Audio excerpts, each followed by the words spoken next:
Hare Krishna, Mataji. Are you able to see the screen, Mataji? Yes, Mataji. Both. I can see the screen and yours. Hare Krishna, Very good. Mataji. Thank you, Mataji. Thank you so much. So, before we start the class, please let us take the blessings of the beautiful deities of Shri Shri Radha Govind Ji. Shri Shri Radha Govind Ji ki Jai.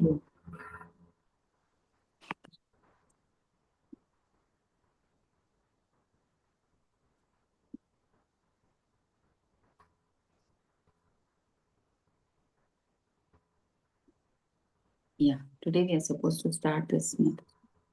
So, here now from 4 to 10, shlokas 4 to 10, Krishna describes about his Aishwarya Gnana. Okay, Krishna's Achintya Beda relationship with the material world. So Krishna pervades, creates, and annihilates the entire cosmos through his material energy.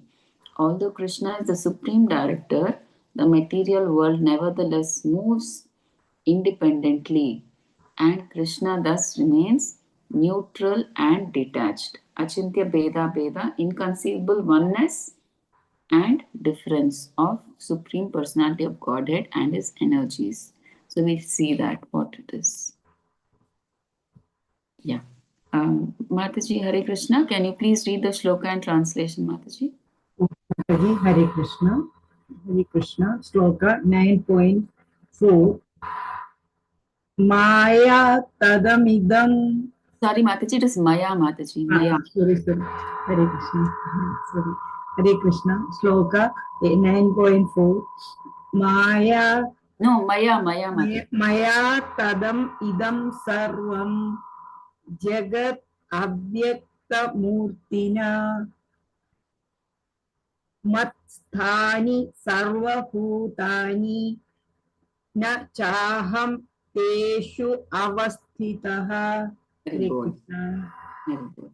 Hare Krishna. Translation. By me, in my unmanifested form, this entire universe is pervaded.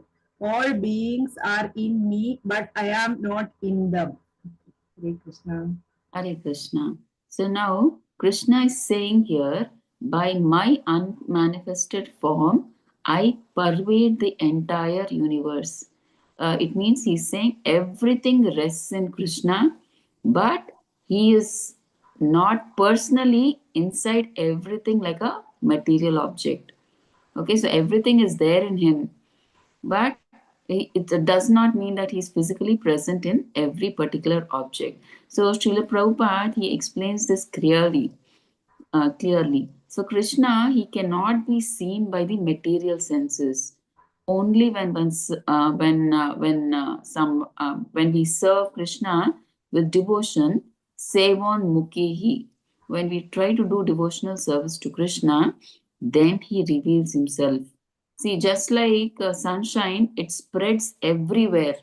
But the sun, he is a person, right? But sunshine, his energy is spread everywhere. Like that, Krishna's energies, it pervades the entire material universes. Yet, Krishna, he still remains a distinct person. Okay? So, everything exists in his energy, not that he loses his personality. See, he is still a person. Krishna is a person. He always stays in Goloka Vrindavan. But in this material world, he comes in the form of his material energies. So, physically, he doesn't come. He comes, and everything is controlled here through his uh, uh, energies, right? So that's what they're trying to say in this shloka. So Krishna is all pervading through his energies, and if you want to personally see Krishna, we have to do devotional service so that after liberation we can see Krishna face to face, right? So let's see the next shloka. So what it means is like Krishna, he never comes out of Goloka Vrindavan. See, he's always there in Goloka Vrindavan, but here everything is under his control.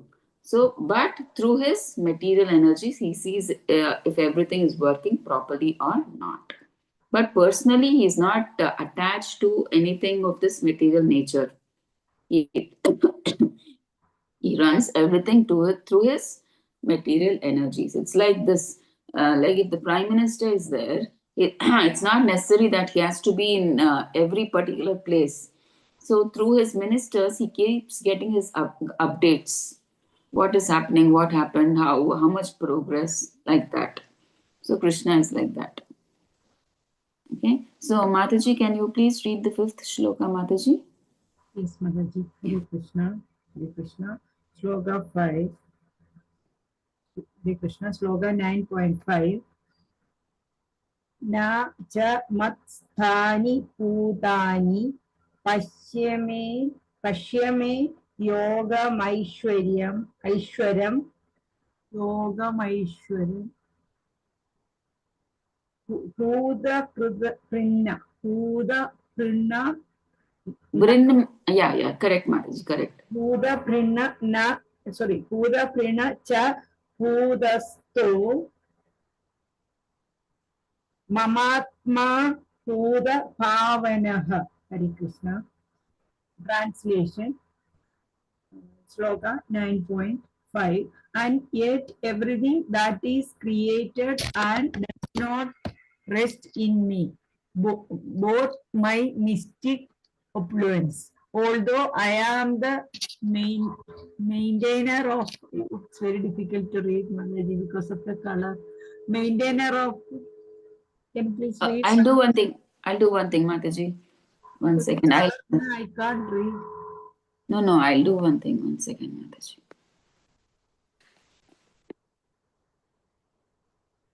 I'll open the Veda base.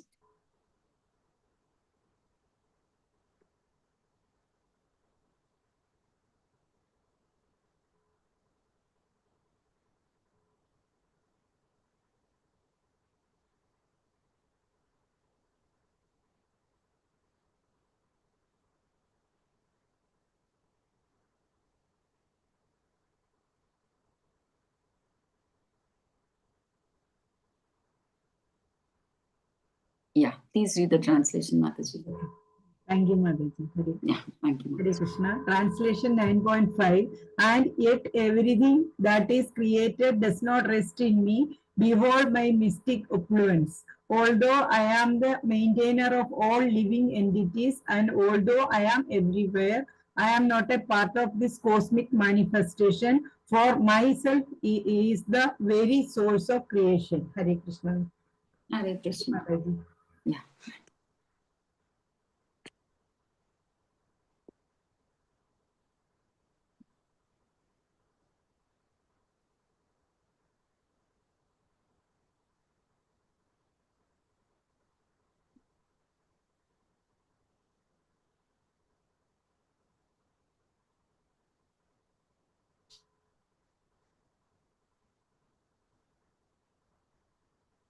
Yeah.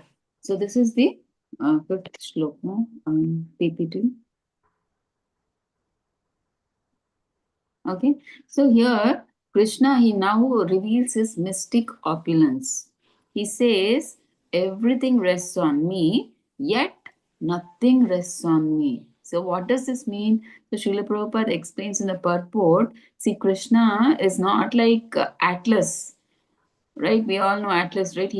We see Atlas holding the universe and he's getting tired. So the whole creation is maintained by his energy, but not his physical effort. So physically, Krishna is not present, but through his energies, right? And we see that the planets float in space, and that space itself is Krishna's energy. But still, Krishna completely remains aloof, untouched by matter. But though everything is running in the material universe, Krishna remains untouched.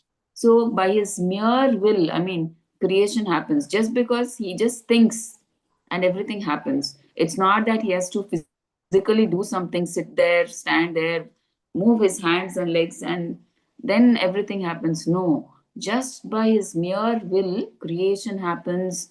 maintenance happens, destruction happens. Okay?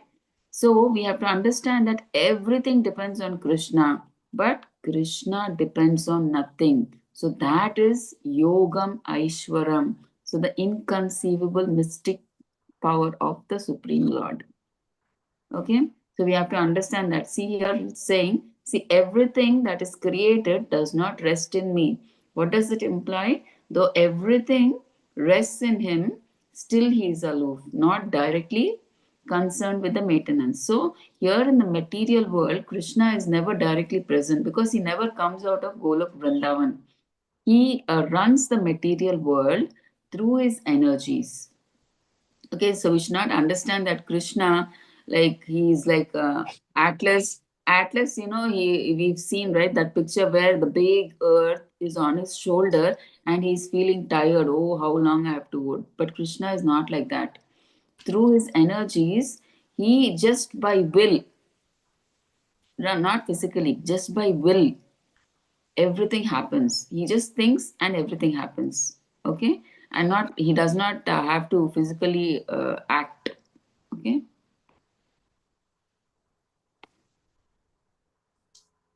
Okay, I think 6 is also not given. Shloka 6. I think we'll have to open.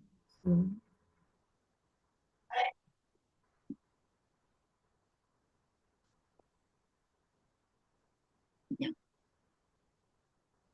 Yeah. Please read the shloka and translation, Mataji. Hare Krishna, Mataji.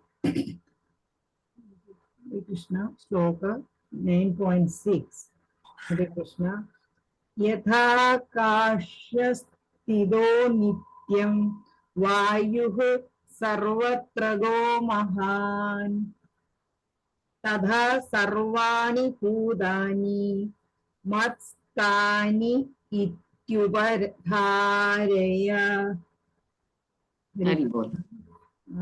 Hare Krishna. Translation.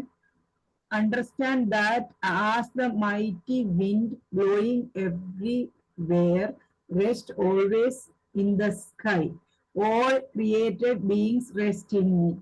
Hare Krishna. Hare Krishna. So now the same thing in continuation to the 5th shloka, they are just giving a analogy. How? So Prabhupada, he gives a beautiful example. I mean, like actually it's Krishna. Through Prabhupada we come to know. So he says, he says that just like the mighty wind moves everywhere, right? It goes, we see wind everywhere, but always remains within the sky, right? So similarly, all living beings exist within Krishna. See, the wind is powerful. It can move clouds, oceans, weather, but still the sky remains untouched and aloof. So sky is as it is, but the wind may do all these things, right? So in the same way, the entire universe moves by Krishna's will, but Krishna is untouched. Why? Because Krishna runs the material universe through his energies, right? So the Upanishads say, Prabhupada says in the purport, out of fear of Supreme Lord, the wind blows, the sun shines, and the planets move.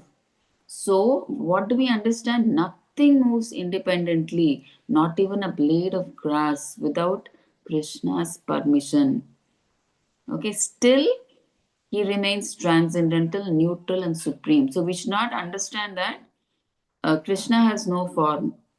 Krishna is present in his physical form in Goloka Vrindavan, but in the material world, he runs everything through his material energies. So, this shows Krishna's complete control without any effort. So, he does not have to put any special effort. So, only he releases his energies and they take care of it. Right? So let's go to Shloka 7. Yeah. I think 7 only translation is there, Mataji. Can you please read the translation, Mataji? Yes, Mataji. Hare Krishna. Shloka 9.7. Translation.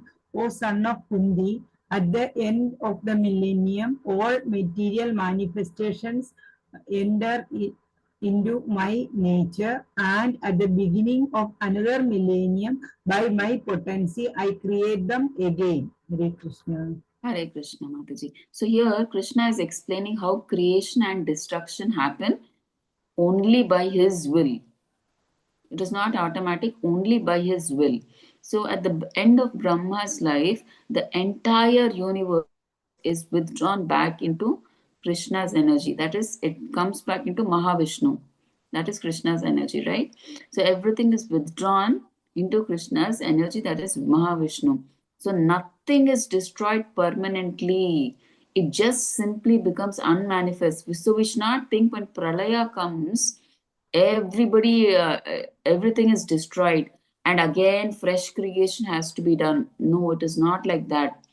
It is just like we can't see it, but it enters into, after pralaya, it enters into, it becomes unmanifest and enters into Mahavishnu's body. Okay, it just becomes unmanifest. We can't see the material world.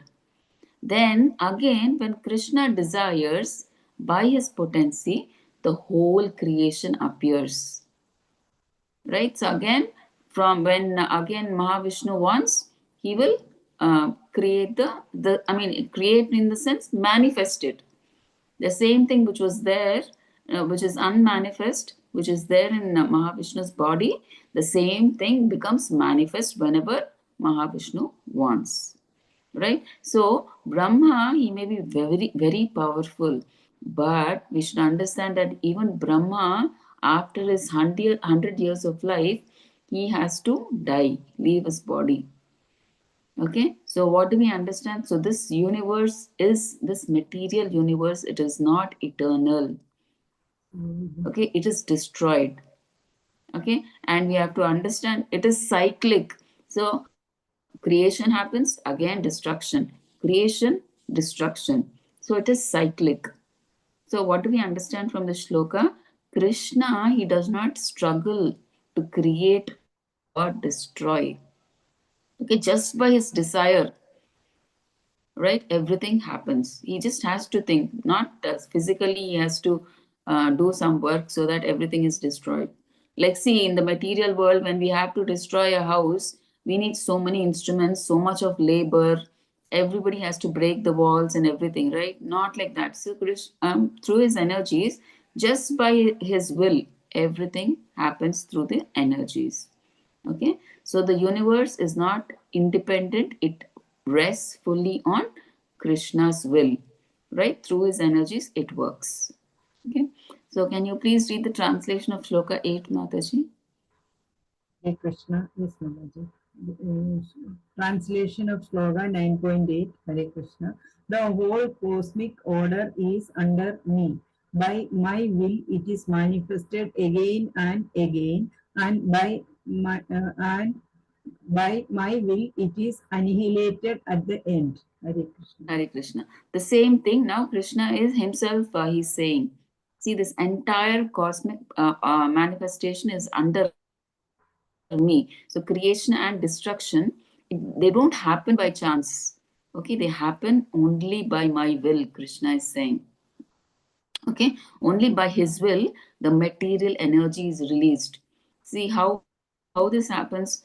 When Krishna wanted to create the material universe, first he expands himself as Mahavishnu, and Mahavishnu, I mean, that's his energy. So Krishna doesn't directly work in the material world, he works through his energies. That's why he expands into Mahavishnu, and from Mahavishnu he breathes out innumerable universes. Right, these universes are floating on the Karana ocean. Then then this Mahavishnu, he further expands into Garbhodaka Sai Vishnu. That Garbhodaka Sai Vishnu, he enters into each material universe. Okay, and then later this Garbhodaka Sai Vishnu, he expands as Shirodaka Sai Vishnu, and he enters into every living entity's heart as Paramatma. Okay, so all living beings appear automatically. See, so when all this creation is done, all living beings appear automatically. It's not that they die and they appear again. The souls just remain dormant in Mahavishnu's body. It's only that parakarma, the soul accepts different bodies. Okay, that we have to understand. So all living beings appear automatically according to their previous desires and karma. So no one chooses their situation. Like you can't say that I don't want to die, I don't want this body. No. So the living entity, the soul, can't say anything. Everything happens. Oh no, no, I don't want to die. You can't say anything. It just helplessly happens by Krishna's will. So they are created and they are destroyed. So when destruction happens, you can't say, no, no, no, I don't want this, I don't want to die. You are helpless. You have to die. When pralaya comes, right? You have to die. And when creation happens, also, you take a new body. At that time, you can't say, no, no, no, I don't want this body. Okay, so everything is like we are helpless. So everything happens by the will of Krishna through his energies, right? So this universe, it runs perfectly, repeatedly. Repeatedly, why? Because creation, destruction, it happens. But all this happens effortlessly. Just by the thinking of Mahavishnu, all this happens, right? So that we have to understand. So, Mataji, can you please read the ninth shloka? I mean, sorry, translation, please. Hare Krishna Mataji. I think Sloka it's not complete. 99 translation. No, Mataji, one second. Now, in shloka 8, we finished, right? So, here they are saying the material world is the inferior energy of Supreme Personality of Godhead, right? Discussion on Lord Krishna's relationship with Krishna, creation and destruction. Okay, so how the material world, I mean, how Krishna's creation refutes the modern concept of evolution, how the material world is maintained if Krishna as Parameshwara is aloof. Okay, so we understand modern concept there is gradual evolution of species from one another beginning from creation. Krishna's creation, all species of life are created immediately along with the universe at the beginning of creation and not one after another based on desires. So that's what we discussed. See, it's not that one person they are created after. No, it is just that the creation is manifest and unmanifest. It's only the soul takes different bodies per karma. So that we have to understand, right? So that is Krishna's creation. It is manifest and unmanifest. It's not that they're, I mean, once the pralaya comes, everything is destroyed. Again, when creation has to happen, fresh again, everything is created. It is not that. It is just manifest and unmanifest. The same thing becomes manifest when Krishna wants. Again, it becomes unmanifest when Krishna doesn't want. Okay, so nothing is created. And here, Krishna is supreme. Krishna's supreme will is always present. Okay, so Krishna is the one who sanctions through his energies.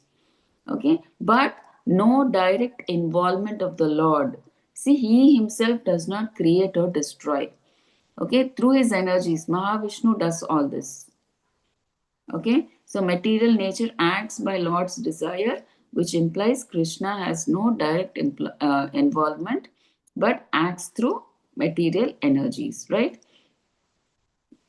So here, Krishna's supreme will, everything is definitely under supreme will of the Lord because he enters as three Vishnu forms into the Mahat Tattva to create. Okay, so everything is under the will of Krishna, and that's why he expands as Mahavishnu, as the three Vishnus, right? So, what is the basis of creation? Creation takes place to accommodate inclination or the desires of the various living entities. So, that is the main reason, right? This material world was created because this Jiva, he had many desires, right? So per karma and his desires, that's why he takes a suitable body per his desire and karma. Okay, so that the same thing is being said here, right? So let's see the 9.9. Governor. Hare Krishna. Hare Krishna. I think this is incomplete, or I think this is it's completed. I'm not sure, Mataji, if the shloka is complete. I'll just try to open and see. 9.9. Mataji. 9.9.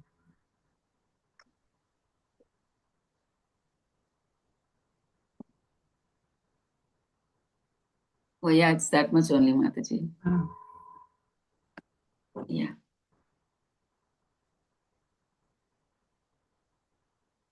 Yeah, you can please read the translation, Mataji. Hare Krishna. Thank you, Mataji. Hare Krishna. 9.9 Sloka translation. O Dhananjaya, all this work cannot bind me. I am ever detached, seated as though neutral. Hare Krishna. Hare Krishna. So Krishna is saying these activities never bind me. Okay. See, although the entire universe works under Krishna's will, he remains completely detached. Right? So this does not mean Krishna is inactive. Because he is not present in the material world, we should not think that Krishna is inactive. He does not do anything. So in the spiritual world, he is always in relishing. Sorry, one second. Okay, so in the spiritual world, he is always enjoying blissful pastimes with his devotees, right? But material activities are carried out by his energies. So he is there always in Goloka Vrindavan, and activity there is he's enjoying blissful pastimes with his devotees. But here, his material activities, but here the material activities are carried out by his energies, not by Krishna's personal involvement. Okay, so it's like this. Prabhupada he gives an example. See, if you have a high court judge, he, for some people, he may say that the property, like you get this property. For some, he may give hanging, death as penalty, but he remains neutral. See, if somebody is getting some property as a gain, he is not affected. He remains neutral, right? He is not like he remains neutral. He doesn't get anything. He doesn't get any benefit, right? And if somebody is sentenced to death, oh, he doesn't remain sad or something, and he never gets affected. He is like a judge. Like whatever is good, that judgment, whether there is gain or some loss, he is not affected, right? So like that, similarly, Krishna, he controls everything, but he remains neutral. Okay, so he does not interfere with whatever the living entity is, karma or everything. So the living entities, they suffer or enjoy according to their own karma. Krishna neither interferes with that, or he becomes entangled with the material world. He is also not affected by the material world, and he is neither interfering with what the jiva does. Okay, so that we have to understand.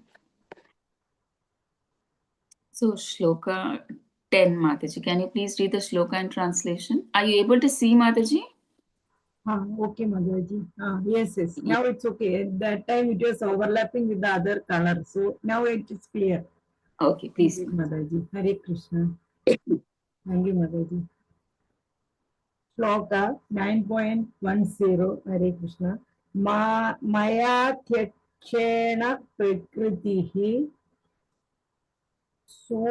सूयवे स चराचरम् येदु नानेन कौन्तेय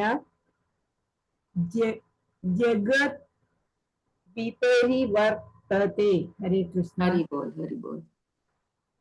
Translation. Hare Krishna. This material nature is working under my direction, O son of Kundi, and It is producing all moving and unmoving beings. By its rule, this manifestation is created and annihilated again and again. Hare Krishna. Hare Krishna. Thank you, Mataji.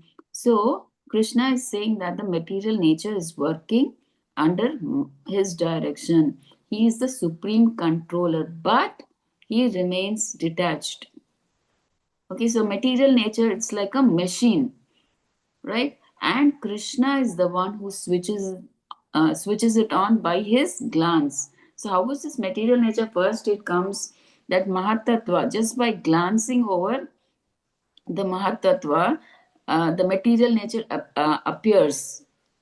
Okay, just by his glance, right? By that glance, all living beings enter the material nature and take bodies according to their past desires and karma.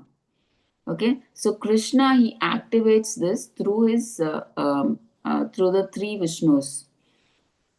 Okay, just by everything, I mean, like all the living entities, just by his glance, they come into existence, but per their karma and desires. Okay, so Krishna is called the father of all living entities. So he is the seed giving father, and material nature, it acts as the mother. Okay, so still, though he is giving the seed, still Krishna is not personally entangled. Okay, so we should understand here that nothing happens without Krishna, and yet Krishna is always transcendental and free. So everything in this material world, once again, they're trying to say it happens per Krishna's will, because he enters through his energies as Mahavishnu, Garbhodakasai Vishnu, and Shirodakasai Vishnu. But though he is acting through his energies, he is never entangled in the material world. Okay, he is never I mean, like how we jivas have karma, Krishna is never entangled, he is aloof, right? That's what they're trying to say. So let's go to the next section, 9.11 to 9.15. Non-worshippers and worshippers. Now, fools who think Krishna is an ordinary human being possessing a temporary form become atheists and are defeated in their endeavors. So let's see what it is. Mataji, can you please read the 11th shloka and translation, please? Hare Krishna. Yes, Motherji. Hare Krishna. Slogan 9.11. Avajanandi mam mudha manushim tanumashritam paryam paryam bhavam ajanando mama puda maheshwaram. Hare Krishna. Haribol. Haribol. Translation. Hare Krishna. Fools deride me when I descended on in the human form. They do not know my transcendental nature and my supreme dominion over all that be. Hare Krishna. Hare Krishna. So here Krishna is saying that foolish people deride him when he appears in a human-like form. Why? Because they see him performing human-like activities, so that's why they think he is an ordinary man. Because they see Krishna with the Pandavas. He's talking to them. He's sleeping. He's eating. He's laughing. He's joking. Everything he's doing like an ordinary man. So that's why they think he is an ordinary man. But such people, they don't know his transcendental nature. See, Krishna is not a man who became God, but he is God who appears like a man, right? So his body is always transcendental. It is Sat Chit Ananda. It is eternal, full of knowledge and bliss. So we should understand the same Krishna who walks, talks, and plays, he also creates, maintains, and destroys the entire universe. Okay, so it is only in ignorance that people think, how can God look like human? Many people think, how can God look like human? just like normal, like 2 hands, 2 legs. But pure devotees understand that Krishna coming in his two-handed form, in his original form, is just pure mercy, is Krishna's mercy. Why does he come as Krishna with 2 hands, two in his two-handed form? Just to attract us, just to attract us. We all know how Krishna, the deity of Krishna, it looks so beautiful, it attracts us, right? So that we can have a loving exchange with him. So that is why he comes in his two-handed form. It's his mercy. That is, Krishna is the Paripurna Avatar, who's the Supreme Personality of God. It is coming as it is. Okay, just to attract us and take us back to Godhead. Okay, so that's why devotees, they surrendered and serve and worship Krishna as the Supreme Personality of Godhead. Right? So, understanding these three, them Jananti, they're saying same thing, right? Here, the same thing. See, Jananti means what? Understanding, knowing about Lord Krishna in truth leads to liberation. So those who know Krishna in truth will surely get liberation. Means knowing what Lord Krishna is the Supreme Personality of Godhead, and that's why we serve, chant, and do all these activities that you see in the PPT here. We do Sankirtan, we do puja to Krishna, right? So we do all these activities. But ajananti, but those who are ignorant of Krishna, what happens? They continue in the cycle of birth and death. Because if you don't serve Krishna, you're serving Maya. So obviously you get entangled in this cycle of birth and death. And avajananti, okay, misunderstanding about Krishna will lead to increased bondage. That is, it will be described in shloka 9.12 in the next shloka. So that we'll see, because of which we get greater suffering. So we'll see that why increased bondage. Yeah. Mataji, can you please read the 12th shloka and translation, please? Hare Krishna. Yes, Mataji. Hare Krishna. Shloka 9.12. Moghasha mogha karmano mogha jnana vijetasah राक्षसीम् आसुरीं चैव प्रकृतिं मोहिनीं श्रुताः. Hare Krishna. Those who, translation, Hare Krishna, those who are thus bewildered are attracted by demonic and aesthetic views. In that deluded condition, their hopes for liberation, their fugitive activities, and their culture of knowledge are all defeated. Hare Krishna. Hare Krishna. So here, Prabhupada explains that if one does not accept Krishna as the Supreme Personality of Godhead, everything becomes spoiled. Okay, so even though such persons like who do devotional service or karma or cultivate knowledge, there'll be no result. Why? Because they think Krishna is an ordinary person, or that everyone is God, they think. So this is called muda or foolishness. So without surrender to Krishna, you can't, I mean, like, hopes for liberation fail. Right? If you don't know Krishna is the person who can liberate us from this material world, how can you get liberated? So, and knowledge becomes useless. What is the use of knowledge? All this material knowledge, right? So knowledge also becomes useless. So the best knowledge is which teaches you about Krishna, right? And pious activities give no final benefit. So even pious activities, we know they give no final benefit. Why? You see, once we do karma kandi activities, maybe a yajna or a sacrifice, we go to heavenly planets. And once our pious karma is over, again we have to come back to this horrible material world. So there is no liberation there also. So that's why Prabhupada, he says very clearly, first we have to accept Krishna as the Supreme Personality of Godhead.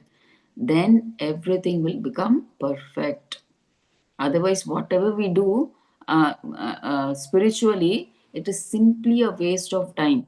See, some people, they do devotional service to Krishna, but they don't accept Krishna as the Supreme Personality of Godhead.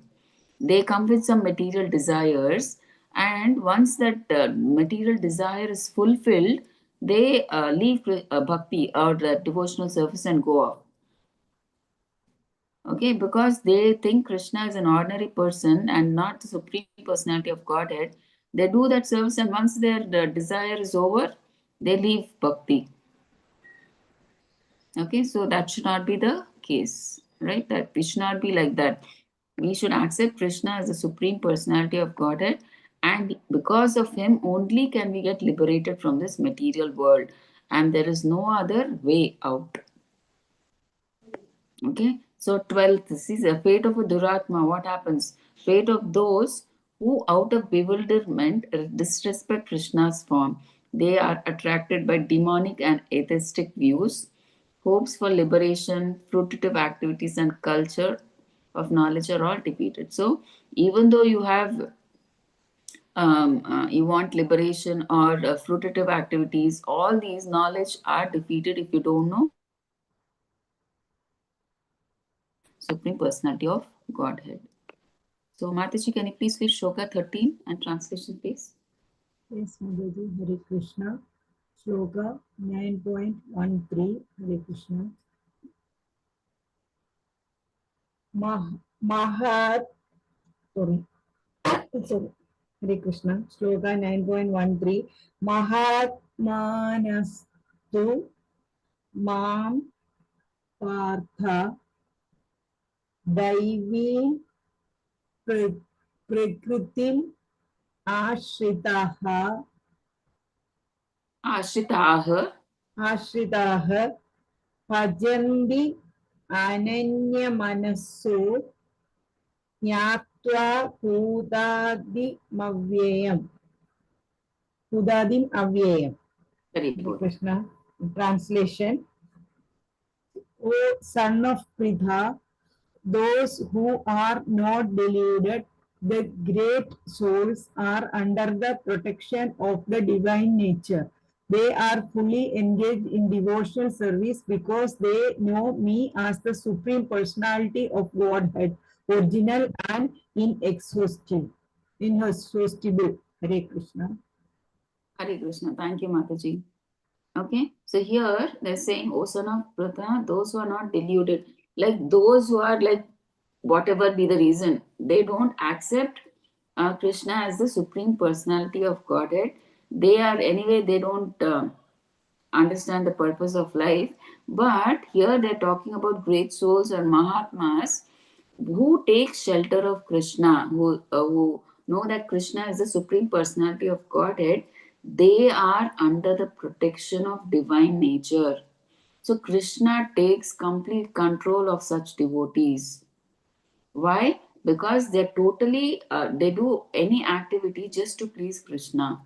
And they know Krishna is the Supreme Personality of Godhead.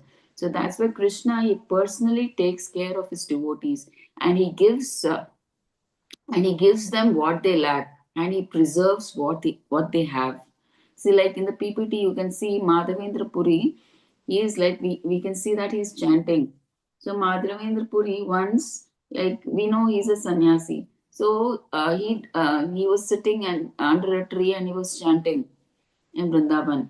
So he never go to. I mean, he never went door to door doing madhukari. Whatever just comes by his way, he accepts that, and otherwise, if nothing comes, he's just busy doing his spiritual activities. So one time, it just shows that Krishna takes care of his devotees.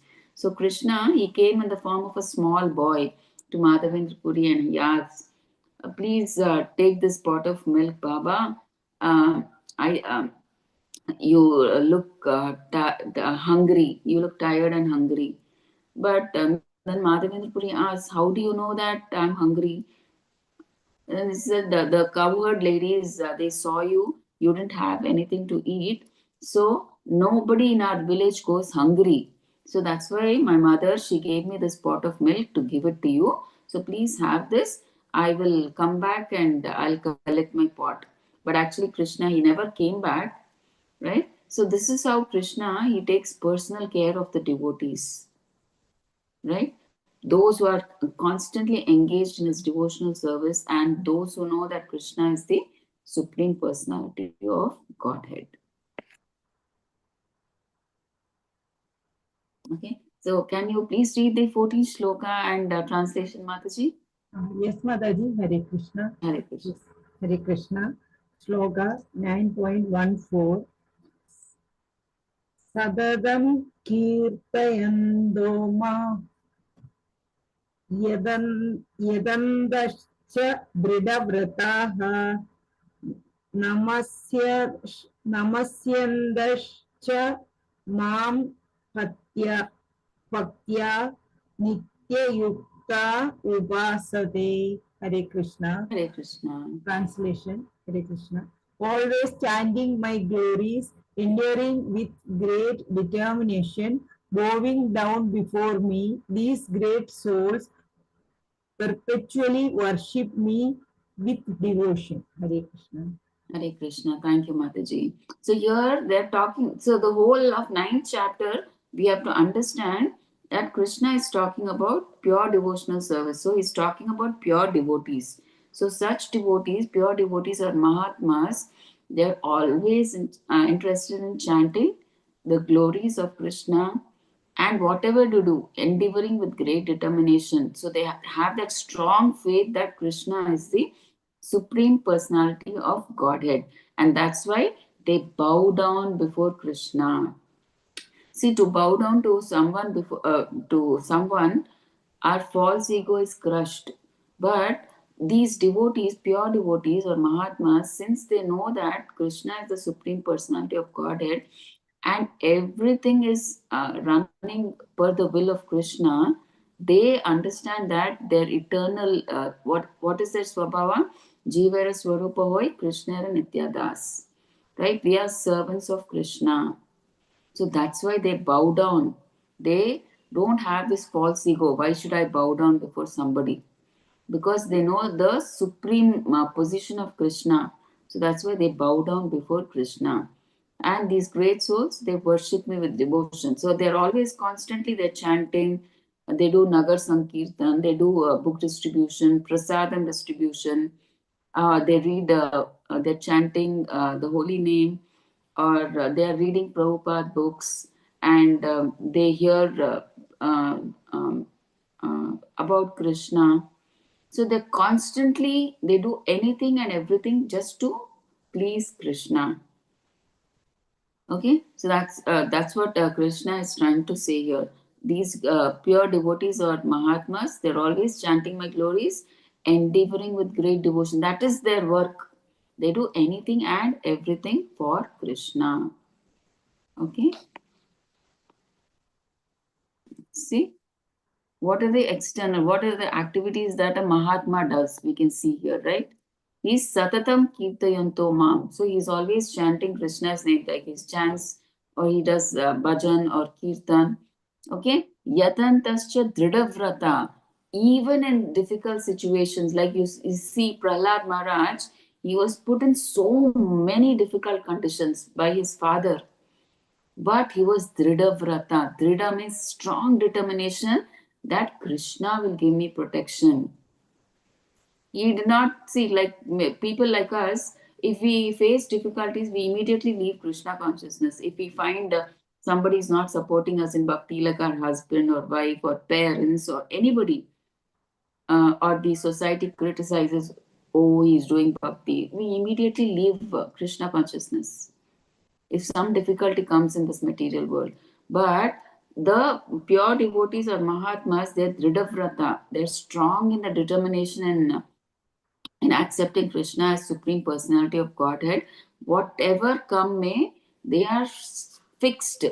They're strong in their faith. and they don't deviate. Whatever troubles or difficulties they get in the material world, they practice devotional service and to do every activity to please Krishna. Okay, so they are Trida And then Nitya Yukta Upasate. Nitya, they are always steady. They're always glorifying Krishna. Nitya Yukta Upasate. They're always doing activities related to Krishna, either chanting, reading, hearing, or seva. They'll be constantly doing. So namasyantascha mam bhaktya. So like that they do devotional service to me. My devotees, the Mahatmas, Krishna is telling. Okay.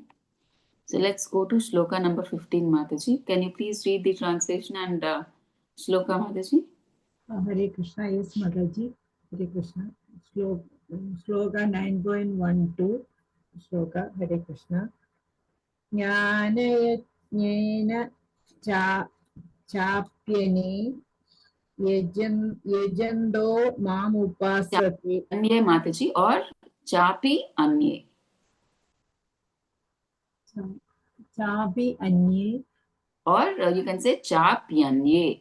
Chapyane. Chapyane. Slogan 9.15.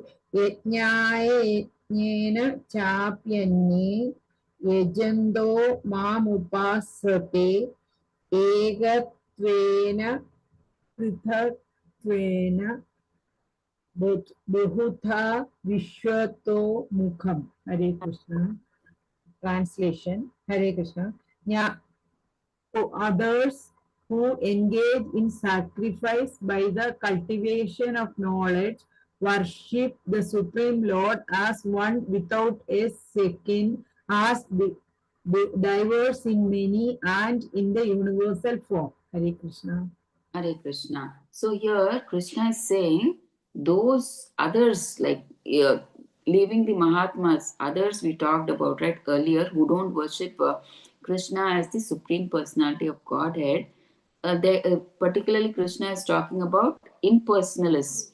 Impersonalists, um, um, okay, they worship in indirectly.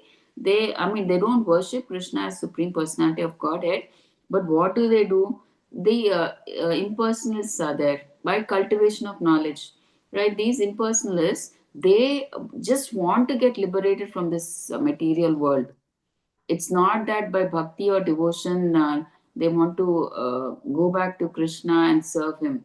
So these people, just because they know this material world is a place of suffering, they want to get liberated from this material world. So just for liberation, what do they do?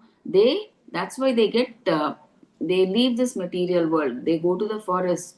They renounce the material world, because if they stay in the material world, we have to do activities. If we do activities, we'll get good or bad karma, and the good or bad karma means we have to come back to this material world to suffer or enjoy, which they don't want. So that's why they leave this material world. They renounce this material world and they go to the forest where they read the Vedas and the Upanishads, and they understand that they are soul now after reading the Vedas, and they have no guru, nothing like that. So they understand that they are soul, right? And based on what they study, because they think they are intelligent, they think I don't want any guru. They study and they speculate. So now, because they want to get liberated, they think God is impersonal, because they understand the same thing. See, if they get liberated, and if God is a person, again after getting liberated, even after dying also, again we have to do activity. They think if I again do activity, again I will get karma. Okay, what is the use of me doing so much tapasya, and again, even after getting liberated, again I have to do activity, again I'm caught up in this karma. What is the use of my tapasya? That's why they think that, let us think that God is impersonal. They speculate. Let God have no form. If God has no form, there'll be no activity, right? You can't have any relationship or activity with the light or something, right? No. So that's why they come to they themselves come to the conclusion that God is impersonal. So they worship the impersonal Brahma Jyoti. So after liberation, these people, they want to merge into the impersonal Brahma Jyoti and become one with God. So this is one type of people. And some people, how do they worship God? Right? They think that these demigods are gods himself. We know that 36 crores of demigods. They take any one person as God and they start worshipping. Okay, that is as diverse in many. And that is few people. They worship the demigods as God, supreme personality of Godhead. And some people, they worship the universal form because they can't accept Krishna coming as a two-handed form. They think he's just an ordinary person, so they don't believe in that. So, but when they see the universal form, it is so big, it is endless, it is so big, it is touching the sky, and it is so vast. So these people, because they can see Krishna in the universal form, having mountains and rivers and the sun, the eyes of Krishna as sun and moon. So they start worshipping Krishna in his universal form because it is so big. So they think, yeah, this is God, because they see everything in. Uh, it is so big. They think, yeah, this must be God. This is different. Okay, so that's why they start worshipping the universal form. So Krishna is telling others also worship me, but they think indirectly they worship through the impersonal Brahma Jyoti, or like demigods, like who are parts of Krishna, who are body parts of Krishna, right? The demigods, or universal form. That is the material form of Krishna. When right, so indirectly they worship. That is what Krishna is trying to say in this shloka. Okay, so Krishna is the supreme object of worship. Let's see what. Okay, Mataji, can you please read shloka 16 and translation, Mataji? Hare Krishna. Yes, Mataji. Hare Krishna slogan 9.16. Aham kradur aham yajnah swatha swadhaham aham aushadham mandro aham ivajyam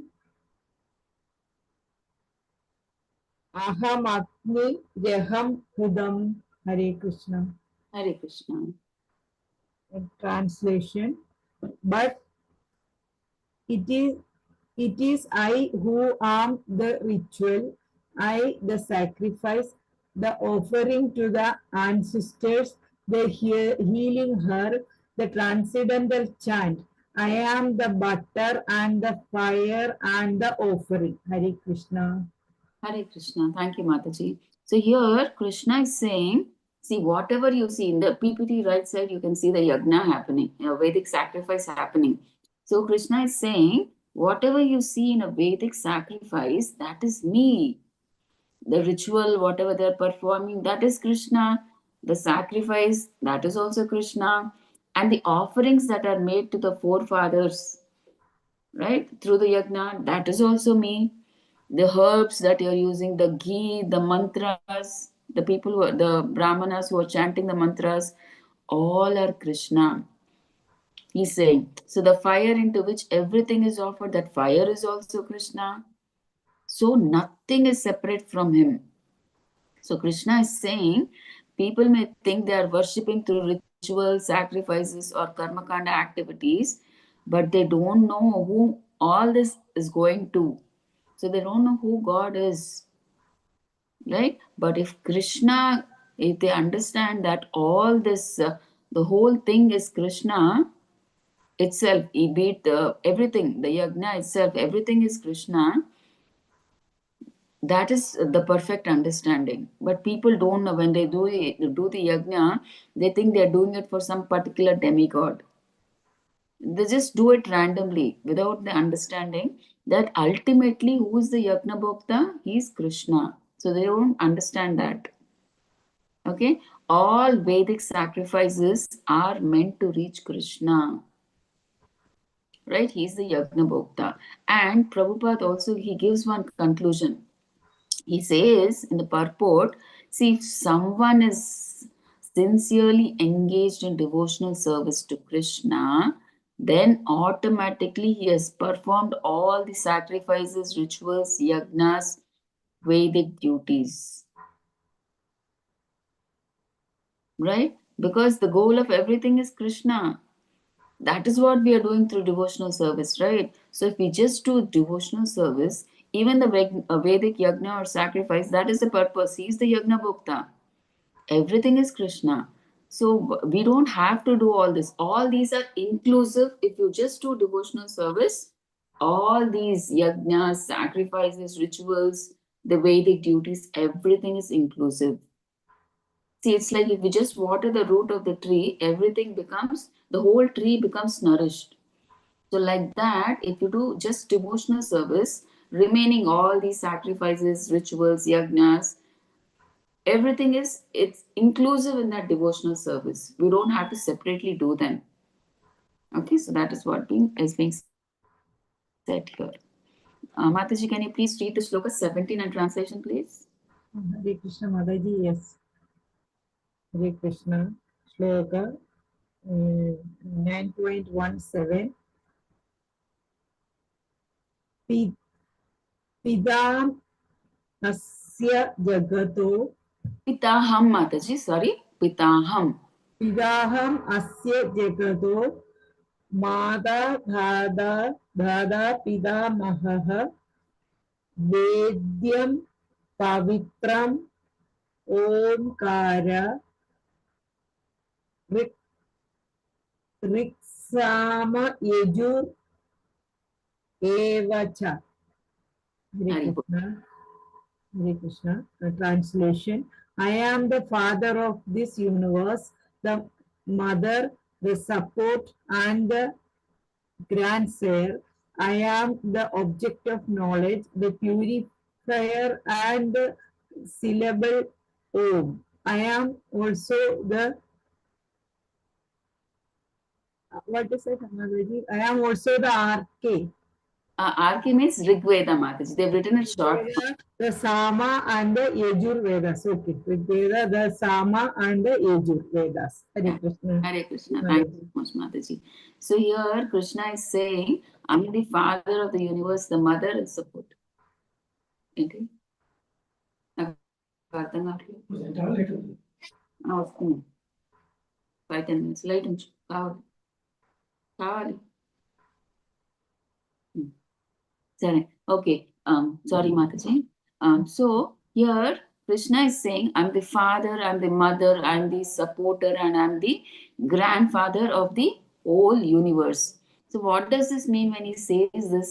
See, in this world we say that this is my father, this is my mother, this is my grandfather, and this person supported me, like they helped me, we say all these things, right? But Prabhupada explains that all these living beings are actually part and parcels of Krishna, be it your mother, father, grandfather who supported you. They are all parts and parcels of Krishna. They are not independent. So they are all working through Krishna's energy. So that is what we have to understand. Okay, so then next Krishna is saying, I am the support. That means what? Not only people, we think people are supporting us. No. See, even on earth, air, food, intelligence, memory, everything is supported by Krishna. So without Krishna, nothing can exist or function. And next, what Krishna is saying, I am the object of knowledge. So Prabhupada explains in the purport, all real knowledge is meant for one purpose only. And what is that? To understand Krishna. See, if knowledge does not bring us closer to Krishna, then that is incomplete knowledge. What is the use of such knowledge? Okay. And Krishna, he says, I am the purifier. So that means anything that truly purifies the heart. What do we do for purification to happen? We do chanting, chanting of the Hare Krishna mantra, we hear Krishna Katha, and we gain spiritual knowledge by reading the Bhagavad Gita and Bhagavatam. All of these, why do they work? Because Krishna is present in them. See, when we chant, we are saying Hare Krishna. So Krishna is present. And when we are hearing Krishna Katha, Krishna is present.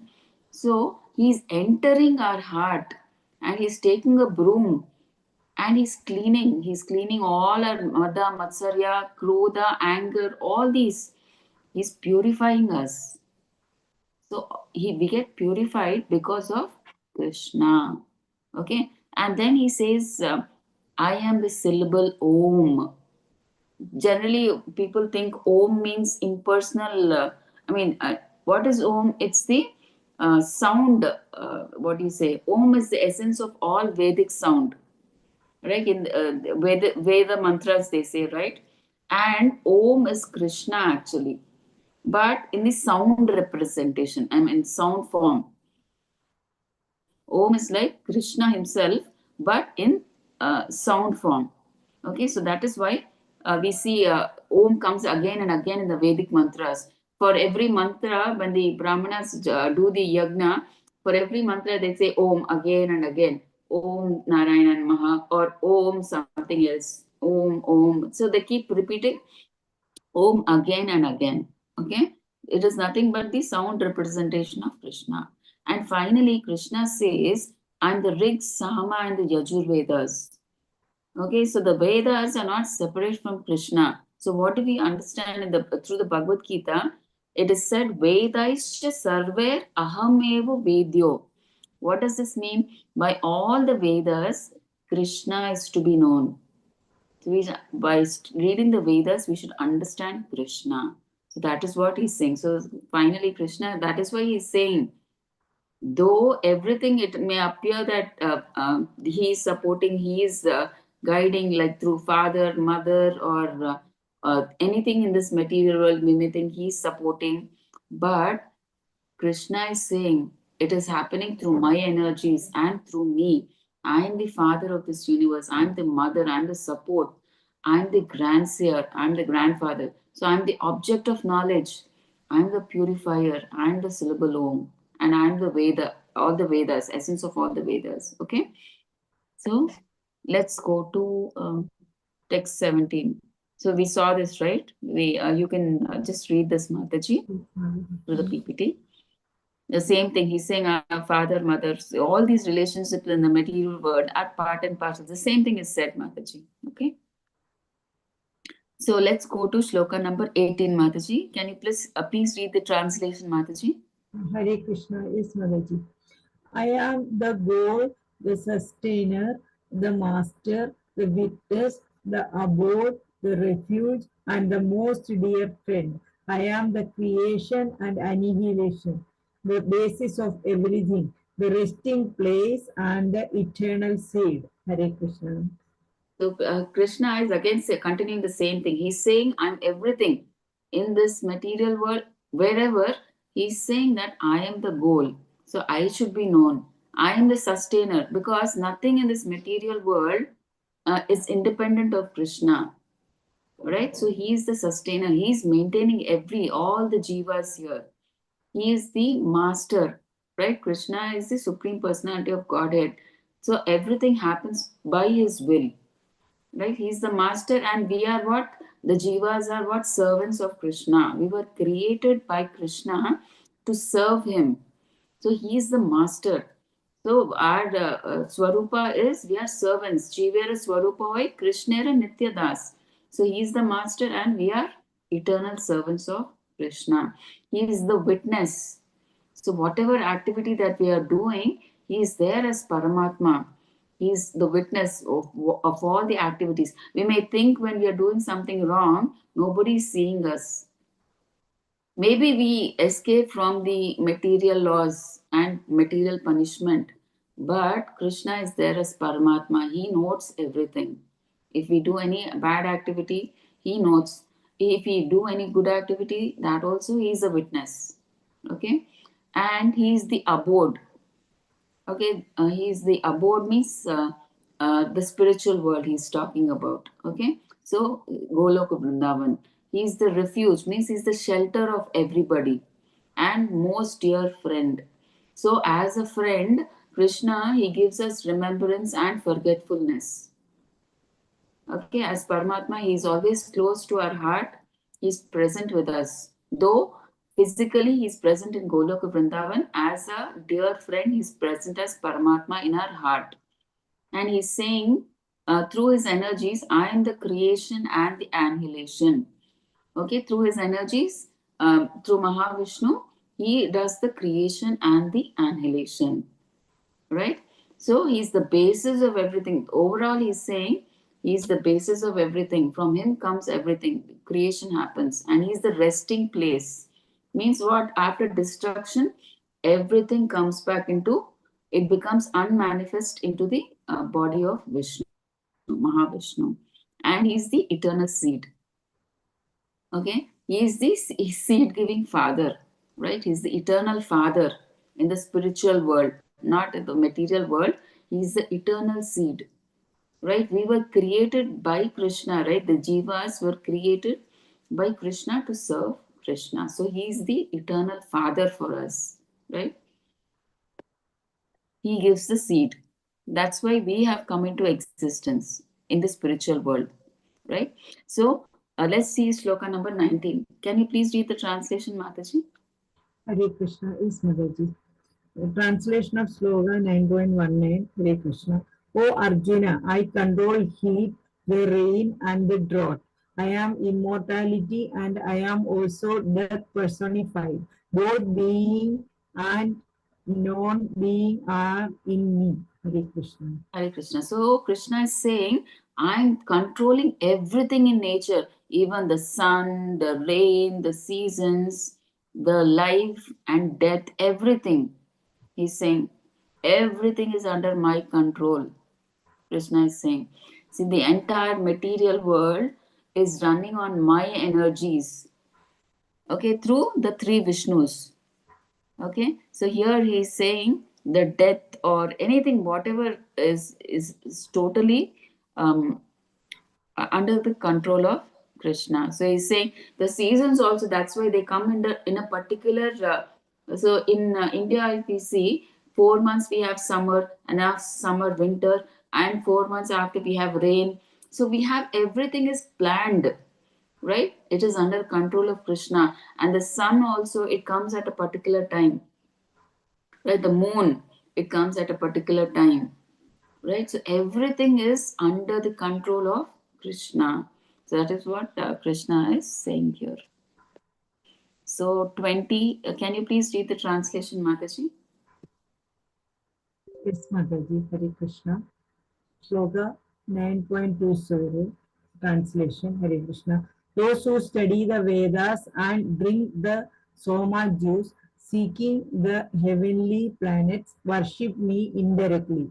They take birth on the planet of Indra, where they enjoy godly delights. Hare Krishna. Hare Krishna. So here Krishna is talking about um, um, karma kandis, like those who study the Vedas and they perform all these yagnas or rituals. What happens to them? Like they're like fruitive activities, right? So these people, they because they accumulate some pious credit, they go to the heavenly planets, be it moon or swarga, where moon planet or wherever. So when they go to the moon planet, they drink soma juice, right? Because that soma juice they drink to keep themselves warm. It's a very, they say it's a what do you say, nectarian. Okay, or if you go to even heavenly planets like heaven, swarga.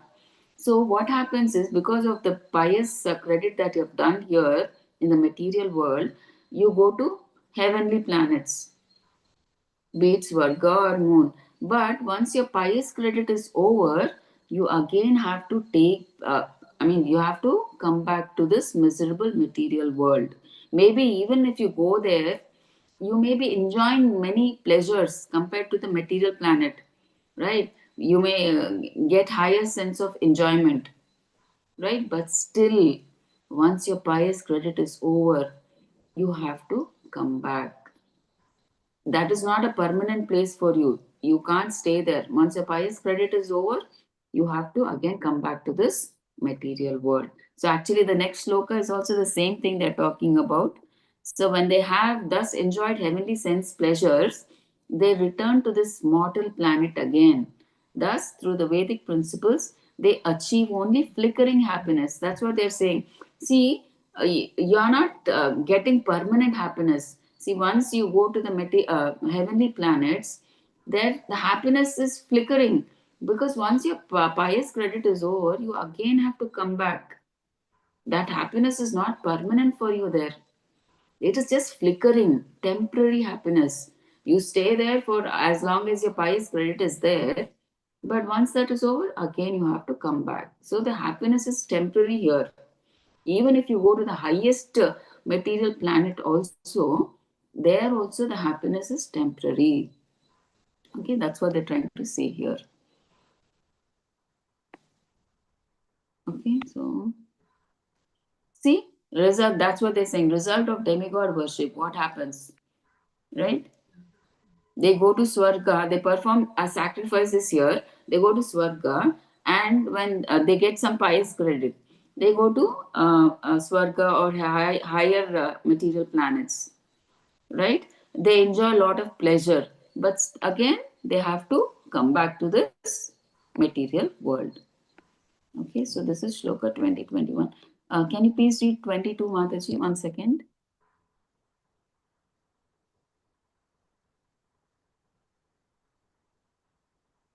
We'll quickly finish another 5 minutes, Mataji, if you don't mind. Yeah, sure, Mataji. Yeah. Can you please read 22, Mataji? Hare Krishna, yes, Mataji.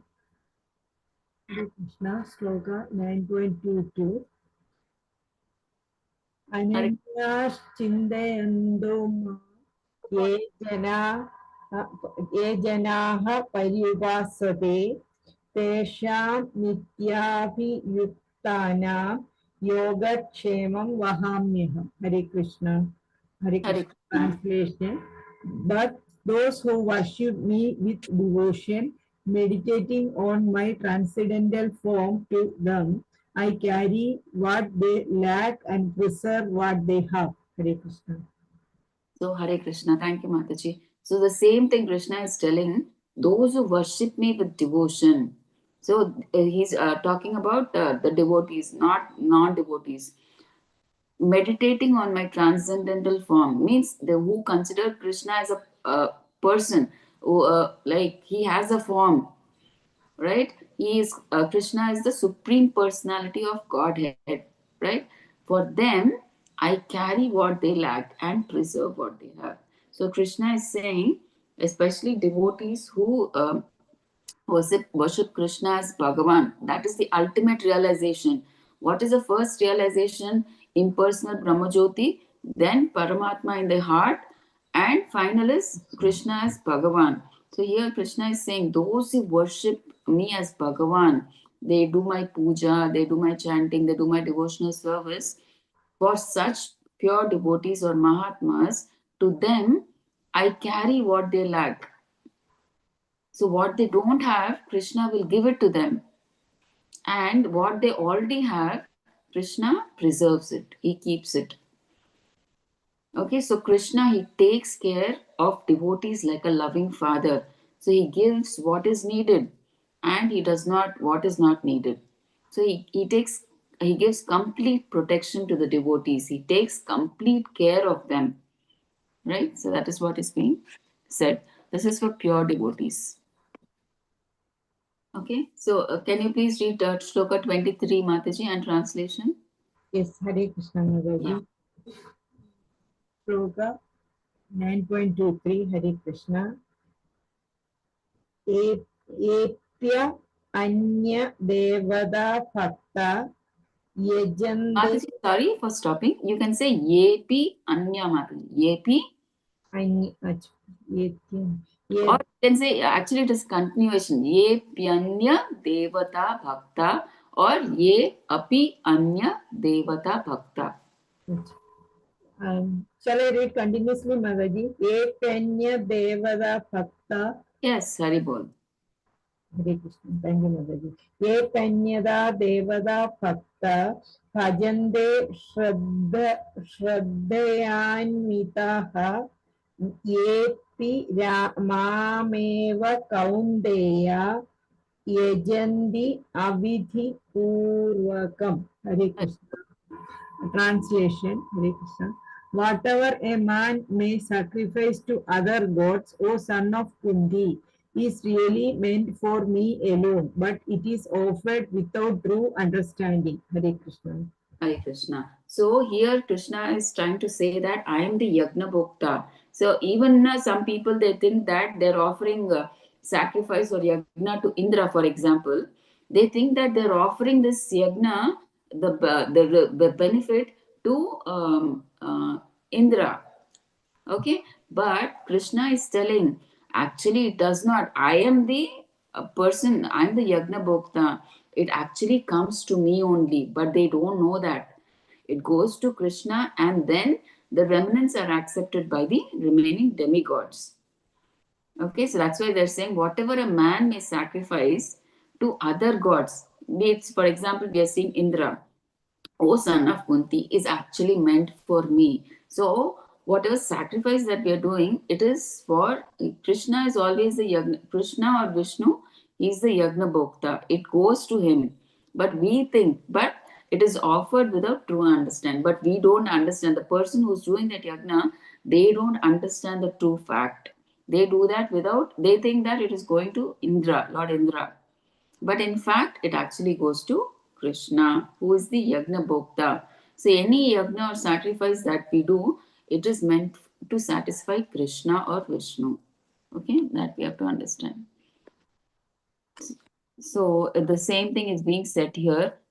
See, demigod worship without knowledge of Krishna's supremacy is avidhi purvakam. So it is a science. So that's why we should not worship the demigods. It's of no use worshipping the demigods. If we just worship Krishna, it's like we're worshipping everybody. Okay, if you just pour water on the root, it's the whole tree is nourished. So we don't have to separately worship the sun god or Indra or moon god or Brahma or Ganesha or all those. Okay, we don't have to do that. Okay, but what happens to such worshippers? They simply fall down. That we will see in the next shloka that we'll see.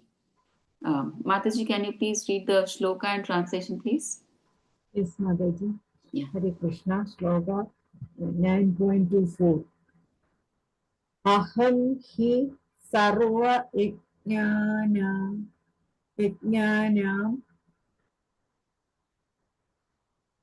भोक्ता च प्रभुरेव च न तु माम् अभिजानन्ति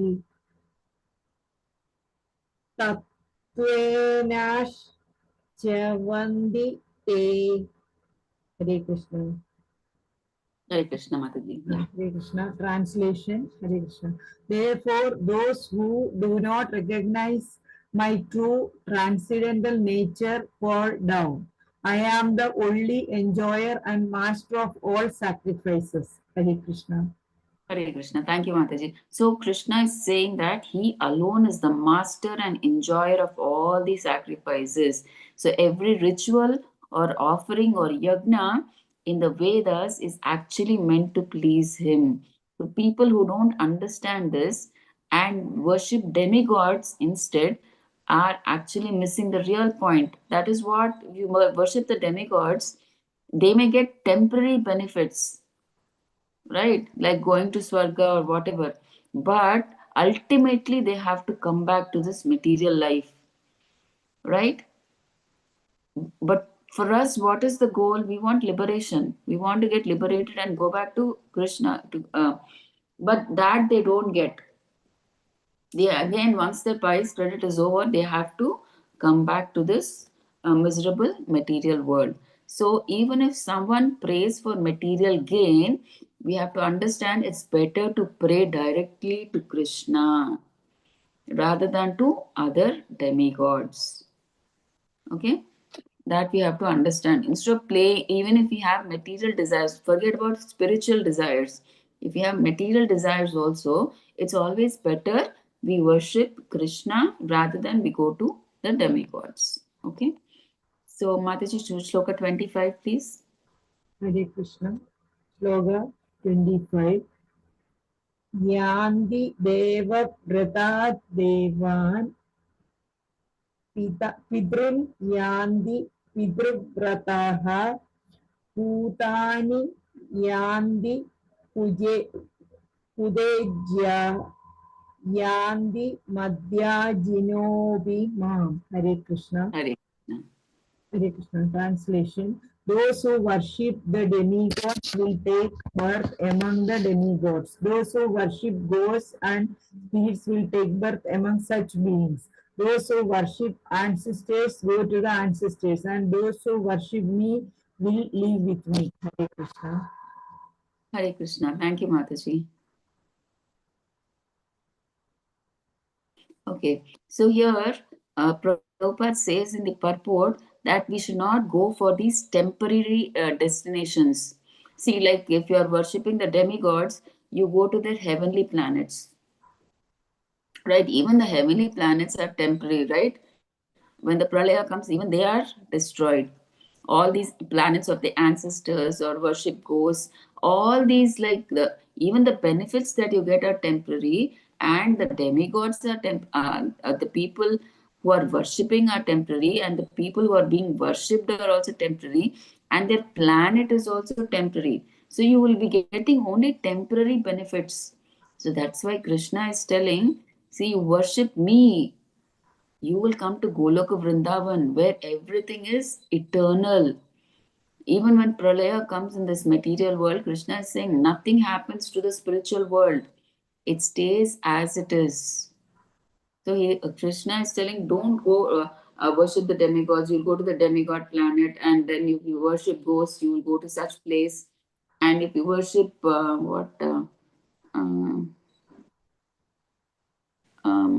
ancestors, you will go to the ancestors, Pitraloka. So all these are temporary benefits. When you, if you worship them, you will get temporary benefits. So worship me, then you will go, you will get liberated, and you will go permanently. Again, you don't have to undergo the cycle of birth and death. If you only you come to my planet, there'll be no liberation. I mean, there will be liberation, and you won't come back to this horrible material world. So that's what Krishna is saying here. Okay, we'll stop here, Mataji. Okay. I actually thought, if you're okay, can we continue, or you have some other activity, Mataji? Anaji, I think we will continue Monday. Monday, if you can take longer, I'll take, because today, Saturday, I have some session coming at 1 o'clock. That's why, Mataji. No problem, Mataji. No, because I thought we can